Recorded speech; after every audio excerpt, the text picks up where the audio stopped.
یا حسرتن علی العباد، مجھے اپنے بندوں پر بڑا افسوس ہے۔ یہ کون کہہ رہا ہے جی؟ اللہ تعالیٰ فرما رہے ہیں، شکوہ کر رہے ہیں گویا کہ اللہ تبارک و تعالیٰ حسرت برے الفاظ اللہ تبارک و تعالیٰ استعمال فرما رہے ہیں کہ مجھے اپنے بندوں پر افسوس ہے۔ اگلی بات، ما یأتیہم من رسول الا کانوا بہ یستہزئون، کون سے بندوں پر؟ کہ میرے پیغمبروں میں سے کوئی بھی پیغمبر ایسا نہیں آیا کہ جس کا تمسخر نہ اڑایا گیا ہو۔ بس فرق صرف اور صرف یہ ہے کہ پہلے زمانے میں پہلی امتوں کے اندر نبی ان کی موجودگی کے اندر تشریف لاتے تھے تو امتیں اس پیغمبر کے سامنے اس کا مذاق اڑاتے تھے، اس کا تمسخر اڑاتے تھے۔ لیکن یہ جو امت ہے، ہم جو لوگ ہیں، ہم پیغمبر کا مذاق براہ راست تو نہیں اڑا سکتے کیونکہ پیغمبر موجود نہیں ہیں، پیغمبر اس دنیا سے رخصت ہو چکے ہیں۔ لیکن پیغمبر کی سنتوں کا مذاق اڑانا یہ ایسا ہی ہے گویا کہ اللہ کے پیغمبر کا مذاق و تمسخر اڑانا ہے۔ آپ جانتے ہیں، سوشل میڈیا سے آپ واقف ہیں، آپ کو پتہ ہے کہ جیو نیوز کے ایک صحافی ارشاد بھٹی نے پاکستان کرکٹ ٹیم جو ابھی بھی ورلڈ کپ لگا ہوا تھا، آپ حضرات ماشاء اللہ بڑی اسکرینوں پر دیکھ رہے تھے، بڑے انجوائمنٹ کر رہے تھے۔ بہرحال اس کرکٹ ٹیم کے متعلق اس نے ایک تبصرہ کیا ہے اور اس نے تمسخر اڑایا ہے، اور وہ کہتا ہے کہ پاکستان کرکٹ ٹیم ایک مدرسہ بن کر رہ گئی ہے، جو بھی یہاں پر آتا ہے مولوی بن کر نکلتا ہے۔ پھر اس نے کہا کہ دیکھو انضمام الحق کو دیکھو،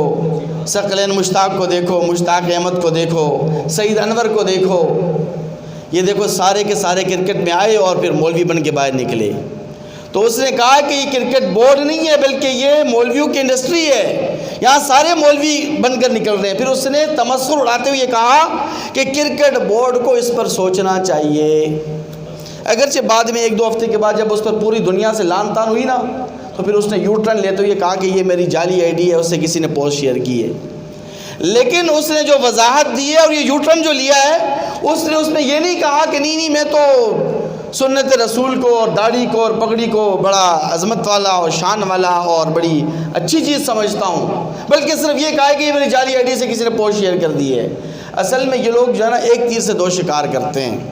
یہ چونکہ مغرب کے اہلکار ہوتے ہیں، مغرب کے ترجمان ہوتے ہیں، وہاں سے ان کو فنڈنگ ہوتی ہے، تو اس لیے پہلے یہ بیان دے کر مغرب کو خوش کرتے ہیں۔ جب مسلمانوں کی طرف سے ان پر لان تان ہوتی ہے، جو رہنا تو مسلمانوں کے درمیان ہی ہے،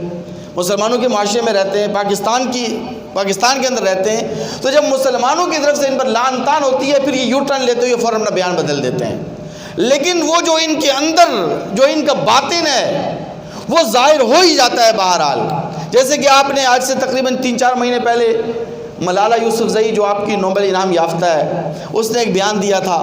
اس پر بڑی تبصرے ہوئے، بڑی باتیں ہوئیں، بڑے بیانات، علماء اکرام نے بھی اس کے اندر بڑی تبصرے کیے اور تقاریر بیانات بھی کیے۔ اس نے کہا تھا کہ زندگی گزارنے کے لیے شادی کرنے کی کیا ضرورت ہے جی،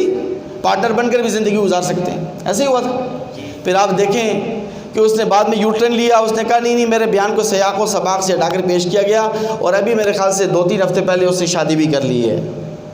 تو یہی ملالہ یوسفزئی جو آج سے چند ایک عرصہ قبل یہ کہہ رہی تھی کہ زندگی گزارنے کے لیے شادی شدہ ہونا کوئی ضروری نہیں ہے، کیوں نکاح نامے کے اوپر دستخط کر کے عورت پابند ہو، بلکہ عورت کو آزاد زندگی گزارنی چاہیے، پارٹنر بن کر زندگی گزارنی چاہیے۔ یہ بیان دے کر اس نے پہلے مغرب کو خوش کیا، جس کی وہ گود میں ہمیشہ بیٹھی رہی ہے اور جس کی وہ ترجمان بنی ہوئی ہے۔ جب اس کے اوپر لان تان ہوئی، پوری دنیا سے لان تان ہوئی اور پوری دنیا کی طرف سے اس پر جو ہے نا جب تان اور تشنیع اور تنقید ہوئی، تو پھر اس نے یو ٹرن لیتے پہلے بیان بدلا اور اب اسے شادی کر کے اپنے آپ کی صفائی پیش کی۔ تو یہ لوگ ایسے ہیں کہ دیکھیے، ایک ہے سنت رسول صلی اللہ علیہ وسلم پر عمل نہ کرنا۔ اگر کوئی آدمی داڑھی نہیں رکھتا، چہرے پر سنت رسول نہیں سجاتا، تو وہ گنہگار ضرور ہے، لیکن اس کو یہ حق ہرگز نہیں پہنچتا کہ وہ پیغمبر کی سنت کے ساتھ مذاق اڑائے۔ اگر کوئی شادی نہیں کرتا، نکاح نہیں کرتا، تو اس کی اپنی پرسنل زندگی ہے، اس کی شاید کوئی مجبوریاں ہوں، لیکن اس سنت عظیمہ کو، یہ نکاح جو سنت عظیمہ ہے، اس کا تمسخر اڑانا، اس کا مذاق اڑانا اور اس کی اہمیت کو ختم کرنا، اس کا حق کسی کو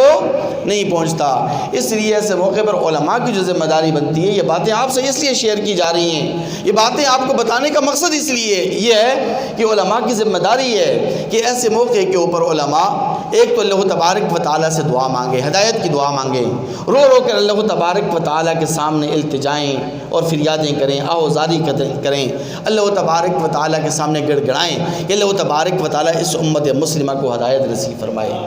اور دوسری ذمہ داری علماء کی یہ بنتی ہے کہ وہ قرآن اور حدیث کے احکامات کھول کھول کر لوگوں کے سامنے بیان کریں، اور یہی چیز ہمارے اکابر کیا کرتے تھے۔ جیسے کہ صحابہ کرام رضوان اللہ تعالیٰ علیہ مجمعین کے متعلق آتا ہے کہ صحابہ کرام وہ لوگ تھے کہ رہبانم باللیل و فرسانم بالنہار، کہ وہ راتیں اپنی جاگ کر مسلح کے اوپر گزارتے تھے اور دن گھوڑے کی پیٹھ پر سوار ہو کر میدان عمل کے اندر گزارتے تھے۔ تو اس لیے یہ ہمارا ملک ہے، ہمارا اسلامی ملک ہے۔ اس اسلامی ملک کے اندر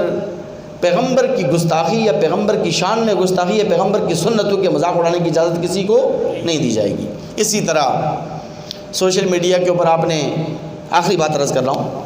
ایک اور لڑکا پنجاب میں